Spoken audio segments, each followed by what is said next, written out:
thjesht është një 20 minutësh që fillon ma herët dhe përfundon ma herët. Kjo është krejt edhe, domethënë, në një shoqëri normale, diskutimet të tilla janë jo normale, qesharake, absolutisht as nuk kanë bëjnë me, absolutisht pajtuhem plotësisht me zonjën që duhet të ketë diskutim për cilësim, për gjitha mirë, po këta që po reagojnë nuk i kemi pa të reaguas për doracakun cilën e ka sjell ministria, cila përmesojna ka provu të mësoj se ngacmimet seksuale janë normale në një shoqëni, nuk kanë reagu as për organizata, po flasë në përgjithësi. Po atëherë mirë. Sepse reagime kemi vazhdimisht edhe ndoshta nga aktivistë, por nuk marrin aq shumë vëmendje sa ka marrë ky reagimi i vendimit ditës së jashtme. Është islamofobi e shpërfaqur, absolutisht, për shkak se kjo s'ka të bëjë asnjë faktor, asnjë lëvizje, gjitha që ka ndodhur as me mësimdhënien, as me mësimdhënien. Është thjesht përshtatje e orarit për me qenë ma produktive edhe vetë mësimdhënësit.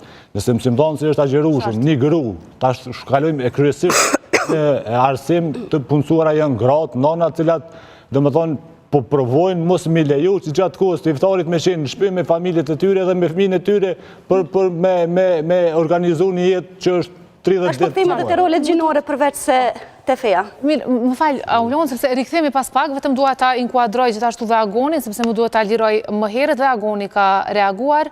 Agon e quan si president rrezikshëm për sistemin arsimor si dhe shkeljet kushtetutës së Republikës së Kosovës këtë vendim që është marrur dje nga komuna e Prishtinës, më konkretisht drejtoria e arsimit?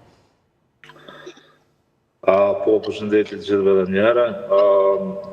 Realisht Kushtetuta e Republikës Kosovës e sankcionon sakt laicitetin e shtetit dhe mendoj që krejt reagimet që po bëhen në këtë aspekt po bëhen në panjohuri të konceptit të laicitetit. Laiciteti nuk do të thonë veç promovimin e fesë ose pozicionimin e shtetit për krah një feje, po për shtatin e praktikave, shtatin e si në këtë rast orarit mësimor, vendime politike të cilat kanë ndikim të përgjithshëm. Cili neni i kushtetutës është shkel, më falë? Më falë. Dëgjova me vëmendje për përfundoj, pastaj kam edhe natyrisht replik ndaj teje, sidomos ndaj teje. Kështu që neni tet me që përmendje, megjithatë flasim. Sa i përket presidentit, padyshim, komuna e Prishtinës është kryeqytet i vendit dhe praktikat e saj kanë efekt domino në gjitha komunat e tjera. Marr shembull këtë mësimin tërditor. Mësimin tërditor nisin Prishtinë, edhe e dim ta sidomos në fushatën e fundit edhe lokale dhe qendrore u bë temë nacionale. Edhe i takon kryeqytetit me nisë reforma. Tashti, nëse në sistemin arsimor e lajna kaq të fragmentuar, ku secili grup interesit mundet me ndiku, secili person individual, si në këtë rast Eman Rahmani, mundet me ndiku tërësisht sistemin arsimor, edhe stilin e jetesës edhe praktikën e jetesës së mira nxënësve është e çuditshme. Është absurde për mendimin tim. Në këtë kontekst e thonë veç një pyetje.